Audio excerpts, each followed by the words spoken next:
Hello, my friends, and welcome back to another episode of the Dental Marketing Secrets Podcast, where, as you know, our whole mission is to provide what's working now, really, in the world of dental marketing. Things that you can take and apply immediately to grow your practice so that you can serve more patients and ultimately leave a greater impact, a bigger legacy. My name is Mark Thackeray, so excited to be here with you and to spend a little bit more time on this thing called email.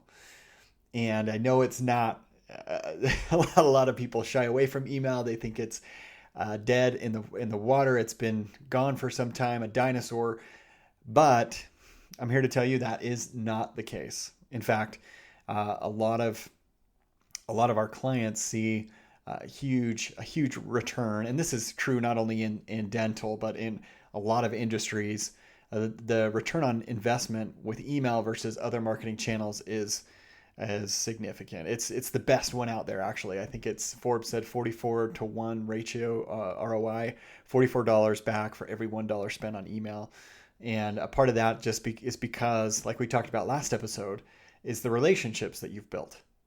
This is a chance to connect with people who already know you. They already like you. They trust you. And as a result, they're much more likely to do business with you again and again. We're going to be talking frequently asked questions basically today, which is always fun because a lot of people get stumped when it comes to email. They open up a browser, or they open up a blank Google Doc or whatever the case may be, and they're sitting down to write an email, and all of a sudden nothing shows up. Everything goes out the window. They don't even know what to say. So we're going to get into some of those questions that you have surrounding email content, surrounding the logistics and of deliverability and things like that. So very, very excited. It's funny that we're doing this right now. I just wrapped up an email campaign just for a client just earlier today. And it's so fun to see the reaction, to see the responses start trickling in. It was a very select audience. They have a pretty big list. And so we narrowed this list down to just those people that had responded to an earlier email showing interest. They clicked through from the email to the website to learn more, and which is great. You want to be able to target those specific people. You want to be able to first see those people and then be able to target them and then do a follow-up email. And it's so cool to see a huge percentage, and it's only been like an hour and a half, a good percentage, not quite 50% yet, but a lot of them have already opened it, and a really good chunk have already clicked through again. So it's just fun to see that. We're going to see, I don't have numbers to show as far as value, conversions, production, things like that at this point, but it's just exciting to see that. And we've done so many. I'll share a case study next time around, a few case studies actually, where we have all the numbers, but it can get really, really exciting real quick. Again, because you're reaching those people that they already have that relationship with you. So very cool. This is part 2 of our Email Unleashed series. It's episode number 68. Climbing up, getting there, getting some stuff done. Very cool. So let's start off with this question. This is a great question. How do I get my emails opened? And how do I get my emails read? They're kind of two questions, but they go hand in hand. Let's talk about the first one specifically, is getting your emails opened. Okay, so this is really the first and foremost goal of every email that you send out. Because if they don't open it, right, then everything stops. And there's nothing that they can do from there. They can't progress from there. It doesn't matter how good your offer is, how compelling it is, the major discount that you're providing, or whatever it is that you're offering. It doesn't matter. They didn't even open the email, And so your first goal is to get your email opened. And we're going to talk a little bit about delivery. And this is probably a good place to segue that. So first, you really need your email delivered. Most people think that, and this, maybe was the case in years past, a little bit more so than it is now, but used to believe that, hey, if I send an email to this group of people, it's going to get to their inbox, right?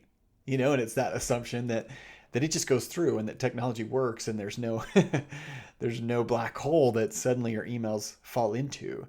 But unfortunately, that's not always the case. There are some things, especially now, as as algorithms have changed. When you think of Google and Gmail specifically, there are the last study I saw showed that Gmail was right around 50% of all email accounts. And so a huge percentage of people are on Gmail.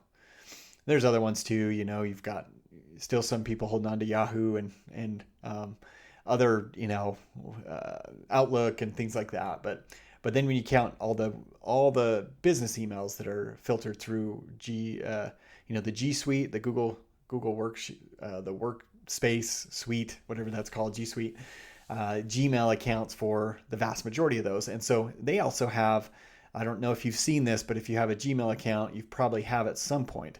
They have a promotions tab, and some messages can automatically get filtered into that promotions tab. The problem with promotions tab is that not very many people click on it. And the fact that it's screaming out promotions at the top, it's saying that, hey, this is an advertisement. And we don't really go seeking out more advertising. And so that's a big red flag. But really, bottom line is most people don't even read it. And so it's as good as going to spam. Plus, there's additional spam filters and protection that have come into place that will flag certain content and certain senders and things like that. So really, deliverability plays a key part. And there are, not to get too deep into the weeds, but there are three major parts to deliverability. So there's your domain reputation. So basically, where you're sending it from, does it have a good reputation? This takes into account things like your past open rates, the number of times people clicked, replies, forwards, things like that. Anytime someone has had a positive interaction, and has shared your message, you get credit for that ultimately. The flip side is that anytime someone has had a negative interaction, you also get noted for that or docked for that. If people are unsubscribing or marking as spam, then it detracts from your domain reputation. Okay, so that's the first thing that it takes into consideration. The second thing is your IP reputation. Your IP address is the virtual address of the servers that send your emails. Again, not to get too nitty gritty, but these will typically be hosted by your email service provider. So you could be using Practice Software, Weave, something like that, Open Dental. And they put thousands of domains on each IP address, unless you've got a private one. And I haven't looked into all of them. Some of them do, some of them don't. It is a good idea if you can. But then you get lumped in with these other domains, and so these other senders basically. And so your reputation, your IP reputation can also be influenced by other senders, So, but that's a lot of those email service providers will put things into place to make sure that you're doing as good a job as you can. That's why they require you to have people, a double opt-in, for example. If someone opts in, then they have to receive an email and click on the email so that it's user confirmed and not just some list that you're uploading yourself and saying, oh, these people have all opted in for marketing messages. So that's the other thing. That's the second thing. You've got your domain reputation, you've got your IP reputation, and then third is your content. What you put in the email also will determine, or please play a factor in determining your deliverability. And so your from name, your subject line, any images that you put in there, links, body copy, things like that, all plays a role in that. So there's a couple of things there to talk about email deliverability, but you want to get that sorted out, because then you'll know more of your emails are getting delivered, which gives you the best chance to have the highest number of opens. Right? Makes sense, right? Not too earth-shattering, but it is important. It's something that a lot of people just gloss over. Next, let's talk a little bit about how to get your emails opened. And for me, a lot of it comes down to creating a compelling subject line. So there's two real things. I'll say subject line plus prior relationship. Okay, so and a lot of you guys listening are going to be in the same boat where you have their emails because they are actual patients. They've come in and they've had an appointment of some sort. And so you've kind of bridged that gap initially. and started that relationship. And so you have that, and that, which is great, which is fantastic. For those that also have some type of lead generation, you may also have on your list prospective patients, people that have maybe opted in or inquired at some point but never came in for an appointment. But this is important to remember, is that your prior relationship also plays a major factor in your open rates. Because if people know you and they like you and trust you, chances are they will open your email. Unless, of course, you've abused that time and time again, then that changes things. But assuming that you have done a good job, and like most practices don't do this often enough, so I'm going to assume here that most of you still have a great relationship with your patients. Take a little sip there. But after that comes writing a compelling email subject line. And the way I like to look at this is the headline for your email. You go to the grocery store. I was just there the other day, walked over there because I live pretty close. Let's get some groceries, waiting in line for the checkout. And there's those National Enquirer type magazines there's just glaring at you from the checkout line. And you can't help but read the freaking headlines. They're so compelling. They just pique your interest. Even if you have no desire, you don't follow celebrities or anything like that. Like, you just find yourself reading those email or those headlines because they're so darn compelling. And that's a great example of what can make an interesting, I got to click on this subject line. You look at what they write, and that's where they spend the most of their time, is writing the headline, because they know that if that headline doesn't grab you at the beginning, doesn't matter what else they write, And that's so if you're thinking of things in terms of hierarchy, your subject line is right at the top of the list as far as content goes. Spend the most time on that, and then worry about the rest of your content later. Okay. And a good exercise to do is on your own is just to go through your personal email inbox and scroll through which emails did you open. Look at the subject line. Look at the relationship that you have with the sender. Is it someone that you have no idea who it is? Yeah, you're probably going to delete that and or mark it as spam. But if it's someone that you know and have had a good relationship with in the past, you'll probably at least take a look, right? So take notice of those email subject lines that caught your attention. And you could even just open up a Google Doc or something, a notes on your phone, and just type it in there, so you can reference. And just, if you want to be a good email writer student, this is a good way to go. Yeah, just create your own, what they call swipe file, things that you can swipe and apply for your next email, things that have caught your interest in the past.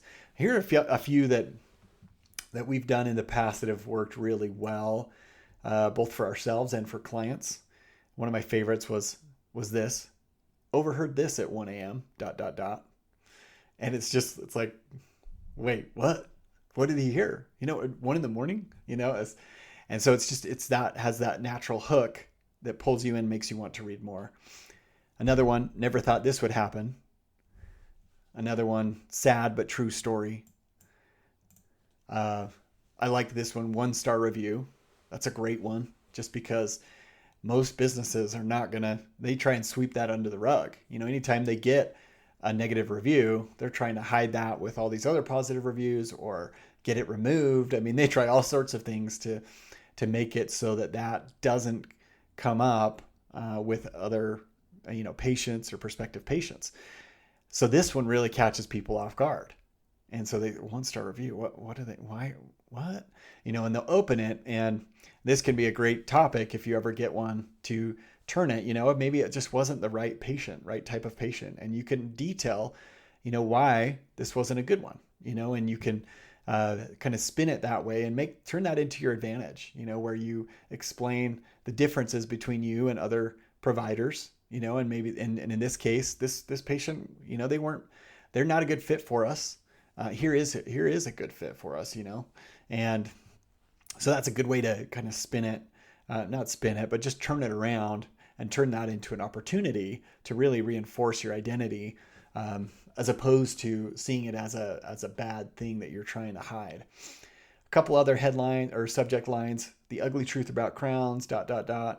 The key to a brilliant smile that gets largely overlooked.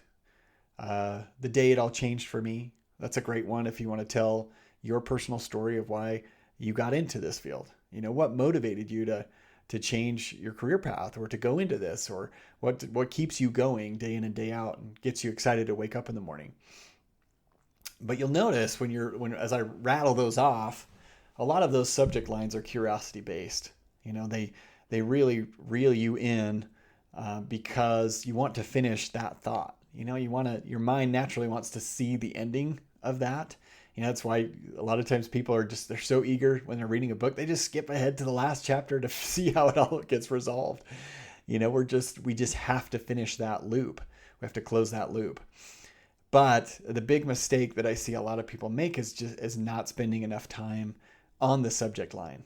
They'll just throw something like, Creek Dental newsletter, or then fire off the email. It's very generic, has no appeal. There's no yearning to open it up and see what's going on, and so that's a big challenge for a lot of people. The next part of the question is how to get your emails read. So once you have a good subject line, say your emails you're getting good deliverability, they see the subject line, they click on it. Now we're into the meat of the content. And if you listen to the podcast, you realize that I'm a firm believer in really providing as much value as possible to your patients. And email is no different.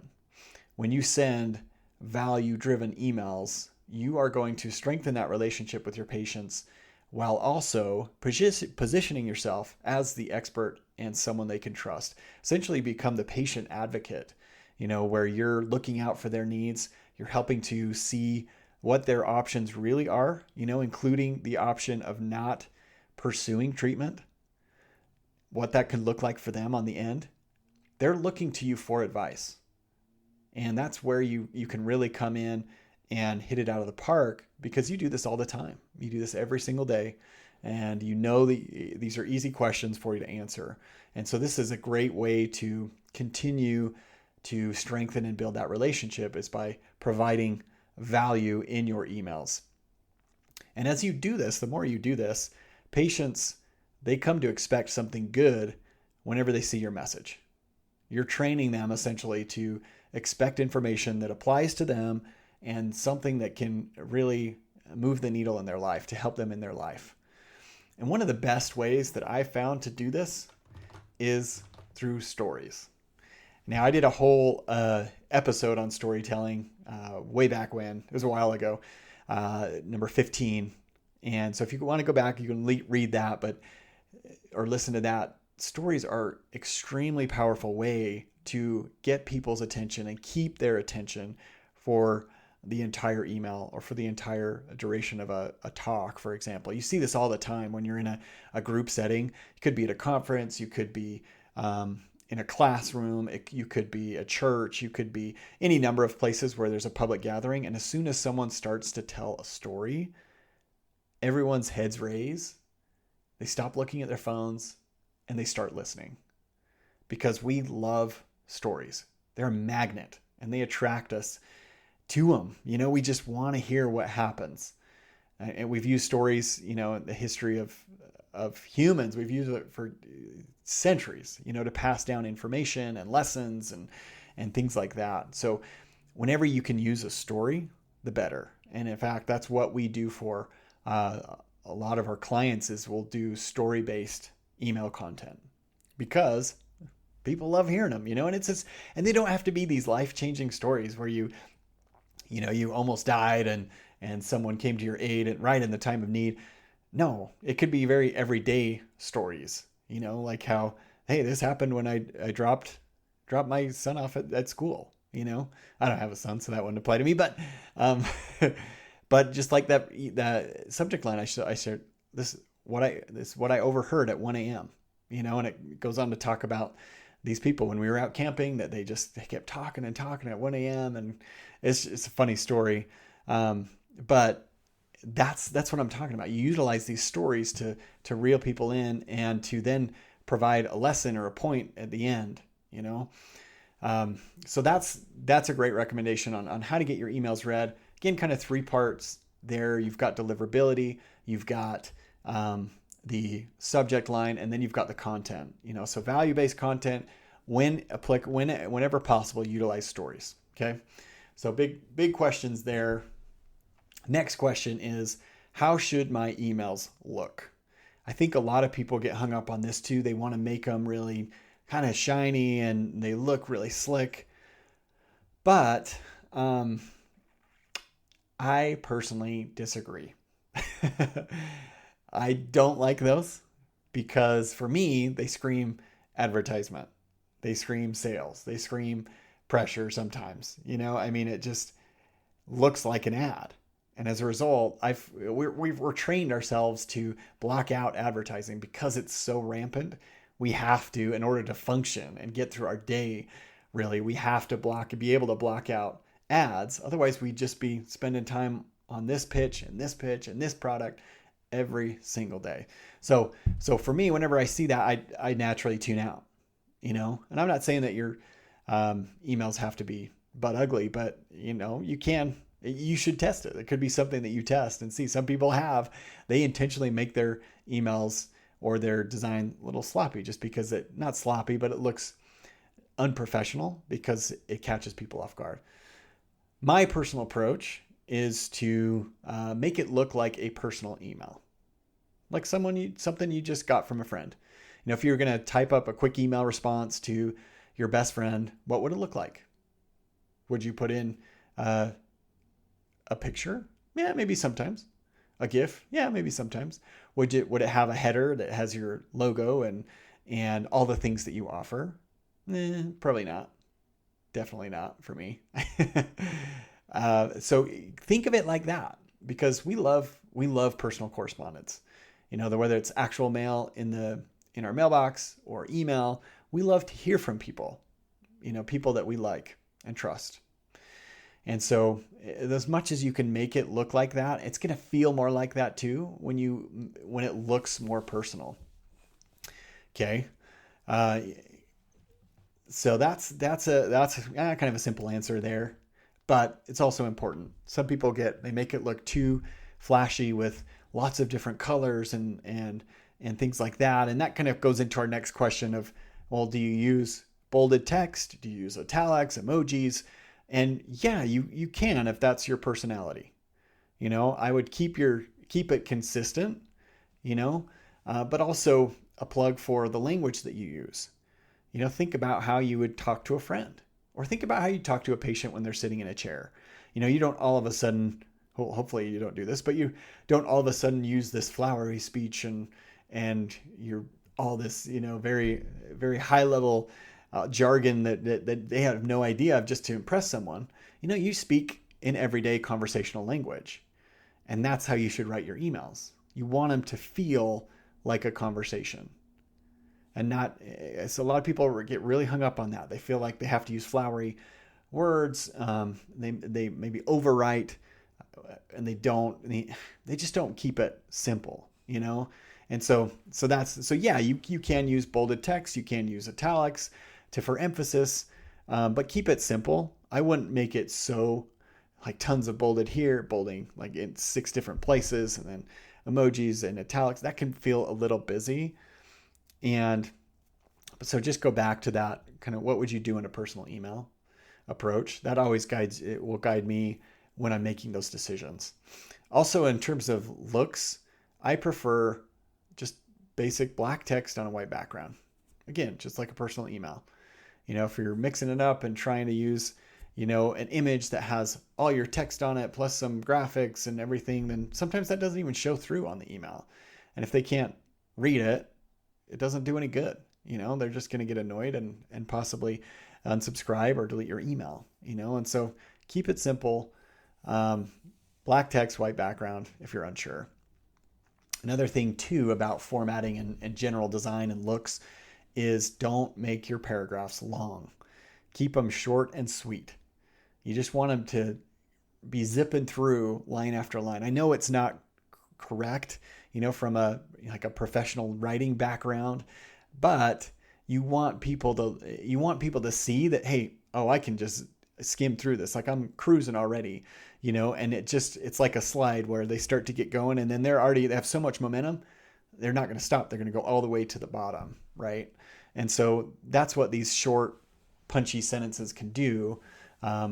Break up your paragraph so that there's, 1 to 2 sentences. It's not a hard and fast rule. You can bend that and make a longer paragraph. But I would urge you to keep it simple so that when they're scanning, especially on their phone, which is where a lot of patients will be reading this, that they don't get overwhelmed looking at, oh man, this is like a huge paragraph. Like I'm already tired just looking at it, but they can scroll through that really quickly and get everything that you're saying. Okay. Next question. How do I know what to write? Ooh, tough question, right? This is what trips a lot of people up. Like I mentioned earlier, they'll open up a blank Google Doc and then they just don't know what to say, right? So the most effective way to overcome this that I found is just pretend like you're talking to a patient.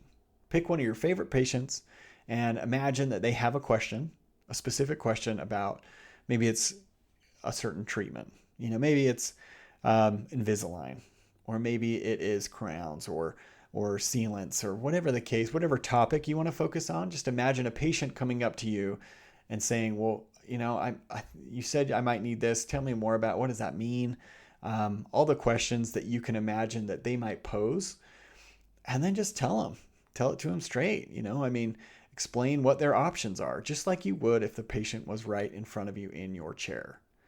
You want the reader to feel like you are having a private conversation with him or her. Okay? Same thing in your emails. You don't want to talk like you're talking to a group. You don't want to, making it generic. No, you're talking to that person saying, Jessica, this is your situation. Based on what I've seen, here's my recommendation, yada, yada, yada. And also one thing to know, if you don't want to go that route, just know that this might happen, and really spell it out for them so that they can make the best decision possible. That's really what you're doing. You're just here to serve and help them find the best solution that works for them. So those are some good ones so far. Wow. Okay. A couple more good ones. What email marketing service should I use? Does it matter? Yes, I think it does. Obviously, you work with what you have. Okay, so if you're using your practice management software and that's all you can do, great, do it. But here's what in the ideal world, here's what to look for when you are seeking out an email marketing service provider. And when I say that, it's some things like ConvertKit or Mailchimp or Keap or Active Campaign. There's Constant Contact. There's so many of them out there. I personally use ConvertKit, and I'll tell you why in a little bit. But so the few capabilities that you want to look for is, do you have the ability to create forms, to like web forms so that people can opt in to receive your emails? And this is a great way to attract potential patients. You might do a free resource. It could be a guide to dental implants. It could be, things to watch out for when looking at Invisalign or whatever the case may be.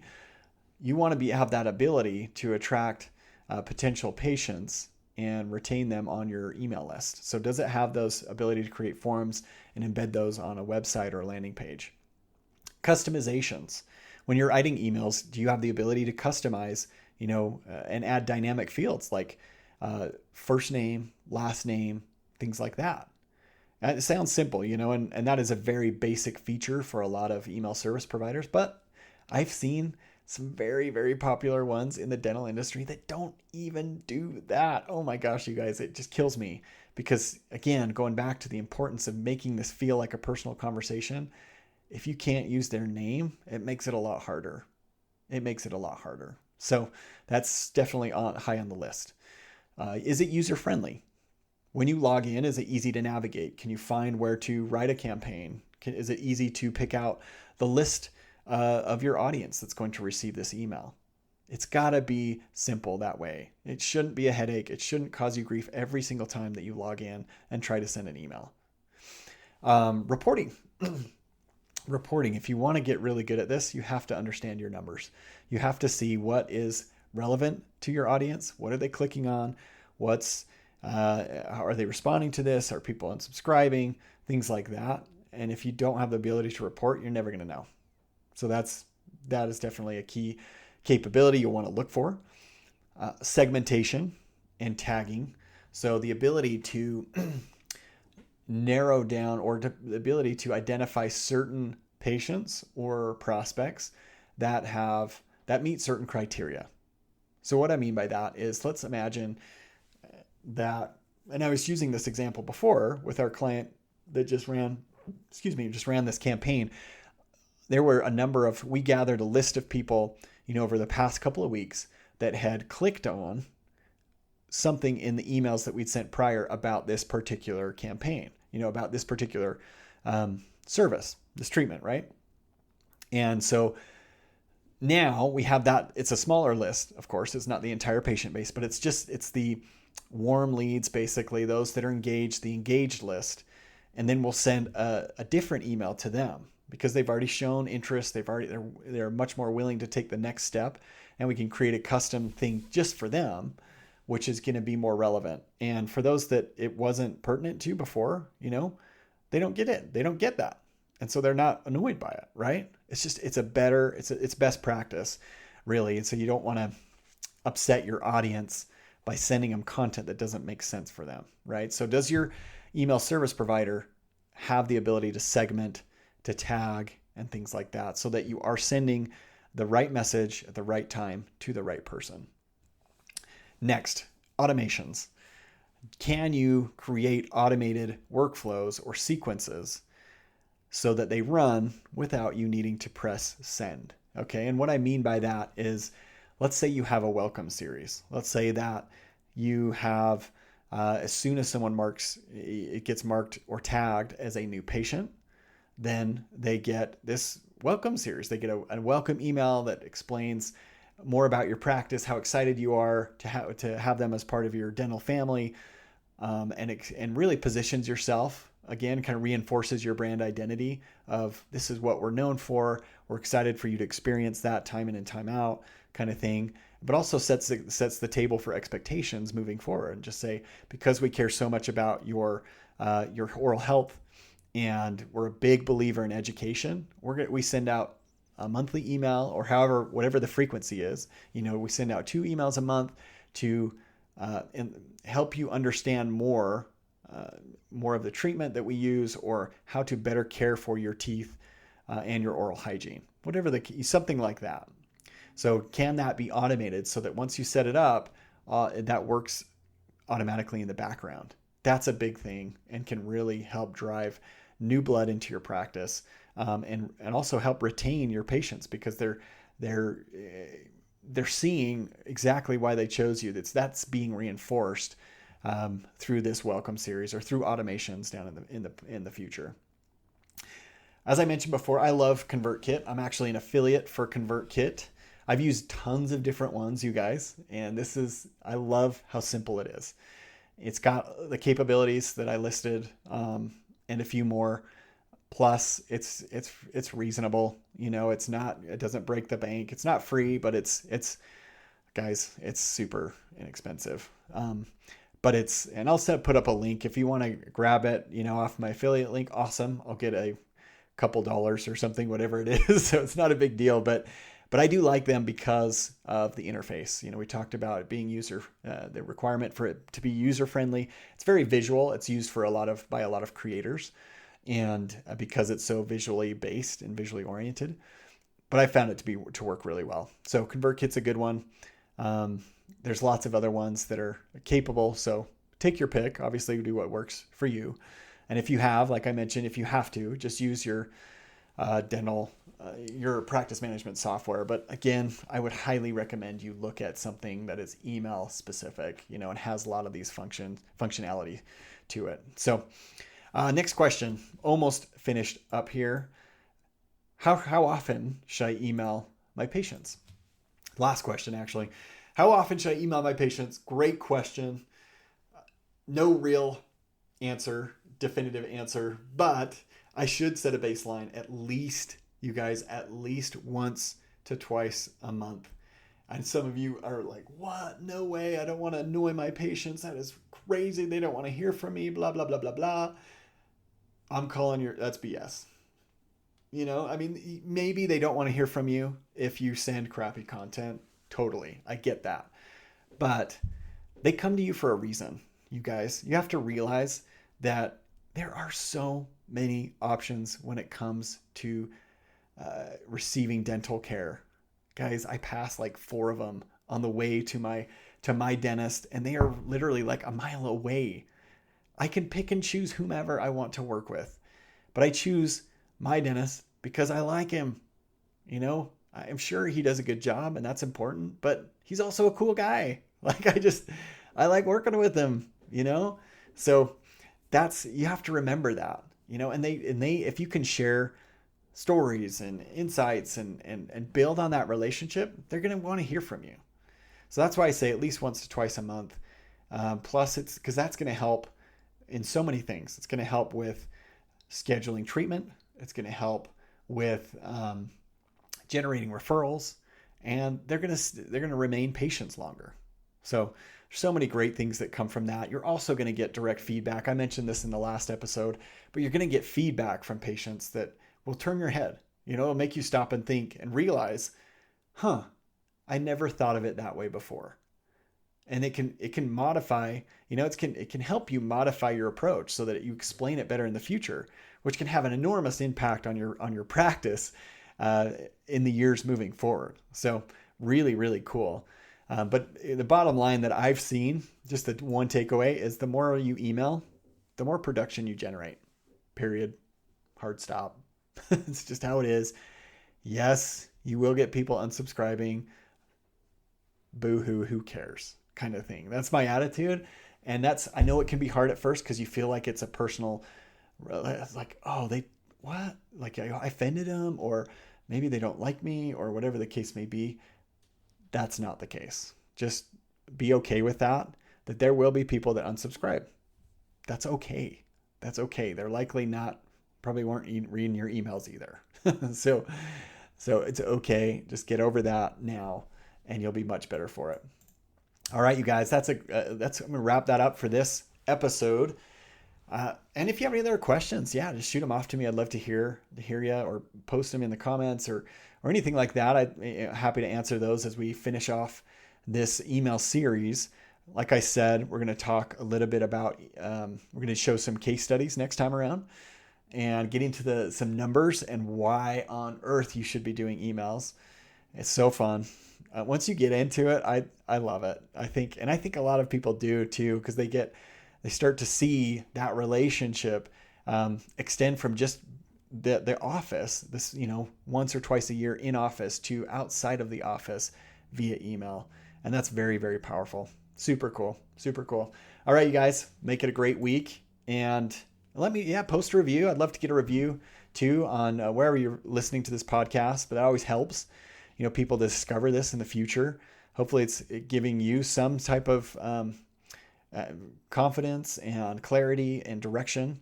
But until next time, you guys, thanks again for listening, and we will see you next time.